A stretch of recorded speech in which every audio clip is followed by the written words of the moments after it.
한국 지하철 11 체험한 프랑스 영무원이 한국 승객들의 충격적인 행동을 목격했다고 하는데요. 이에 해당 프랑스 영무원은 자신이 목격한 장면을 곧바로 보고서에 작성해 프랑스 메트로 본사에 보고했다고 하죠. 보고서를 받은 프랑스 메트로는 전체 회의를 거쳐 파리 지하철을 임시 폐쇄했습니다.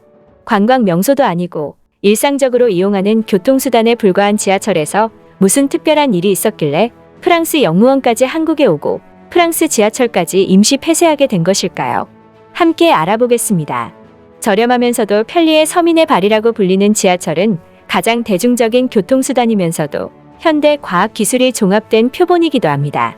지하에 열차가 다닐 수 있게 하는 건설 기술부터 지하철 카드, 와이파이 등 각종 기술과 환기, 화장실 등 편의시설 구축 같은 각종 기술들이 복합적으로 작용해야 지하철이라는 거대 시스템이 운영될 수 있기 때문이죠. 이 때문에 지하철을 근대화의 상징으로 여기는 시각도 존재합니다. 지하철이 도시의 얼굴이라고 표현되는 이유이기도 하죠. 그런데 우리가 선진국으로 알고 있는 프랑스는 지저분한 지하철로 미국 뉴욕 지하철과 함께 세계에서 대표적으로 손꼽히는데요. 지하도에서는 말할 수 없는 역겨운 냄새가 나고 지하철 철로 위에는 쓰레기들로 가득 쌓여 있죠. 이러한 오명을 파리 교통공단 측에서는 인지하고 있고 273개의 모든 역을 리모델링을 했습니다. LED 조명 교체, 와이파이 신호기 설치, 지저분한 바닥 도색, 지하수가 새는 역에는 방수공사, 선명하고 식별이 쉬운 안내판, 먼지 쌓인 천장 페인트 칠 등 파리 메트로는 대대적인 리모델링을 시도했는데요. 파리의 지하철이 리모델링한다는 소식에 많은 파리 시민들은 파리 지하철이 새로 거듭날 것이라는 생각에 많은 기대를 가졌습니다. 하지만 리모델링 후 이전과 크게 달라진 게 없는 모습에 파리 시민들은 실망감을 감추지 못했습니다. 우리나라 지하철 리모델링처럼 역 내부 디자인을 새로 한 것도 아니고 스크린 도어를 설치한 것도 아니었기 때문이죠. 그저 청소 수준에 불과했습니다. 이에 화난 프랑스 시민들은 도대체 달라진 게 뭐냐며 반발했고 최근 시위를 벌였습니다.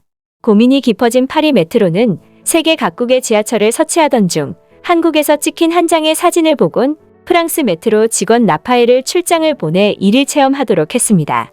이후 갔다 온 직원의 보고서를 받은 프랑스 메트로 직원들은 깜짝 놀랄 수밖에 없었습니다.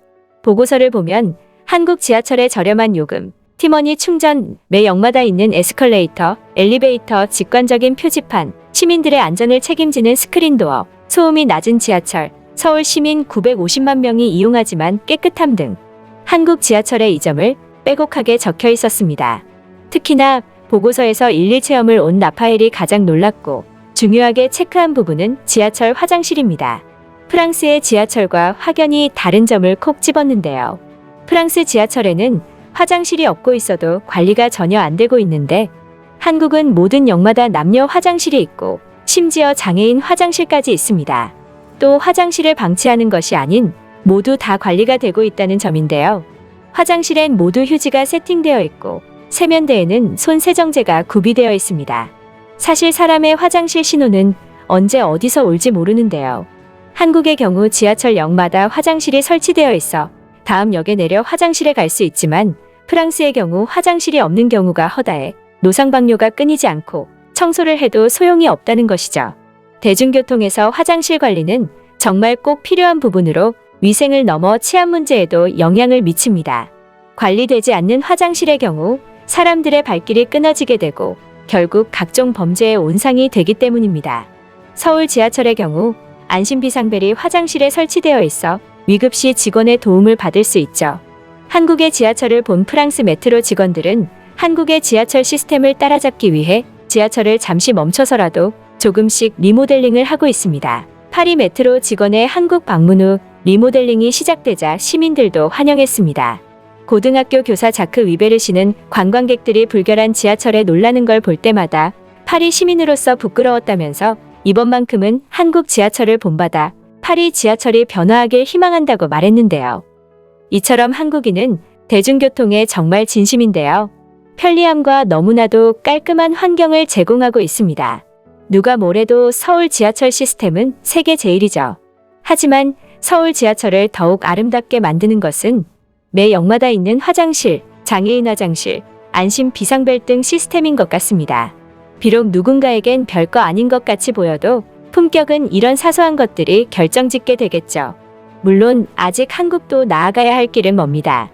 지하철의 여러 시스템들이 아직 미흡하다는 점은 언론과 시민단체 그리고 정부 평가에서도 꾸준히 문제점으로 제기되어 왔죠. 하지만 한국은 스스로 이런 문제들을 공론화시키며 문제 해결을 위해 모든 단체와 정부 기관들이 머리를 맞대고 고심합니다. 문제가 생길 경우 일단 덮고 보는 일본과 중국과는 확연한 차이를 보이는 것이죠. 물론 겉으로는 한국이 시끄럽게 보일 수도 있습니다. 하루가 멀다 하고 제기되는 각종 사회 문제점들을 보고 있자면 한국은 발전 속도가 느리다라고 착각할 수도 있죠. 하지만 이것이 진정한 민주주의 문제 해결 방식인 것입니다. 좀 시끄럽더라도 토론과 토의를 통해 문제 해결을 하는 것, 지금 당장 국민들의 반발감을 막기 위해 문제를 덮어버리는 중국과 일본의 길이 아닌 한국만의 길을 계속 걷길 바랍니다. 생생튜브 영상은 여기서 마치겠습니다. 시청해주셔서 감사합니다.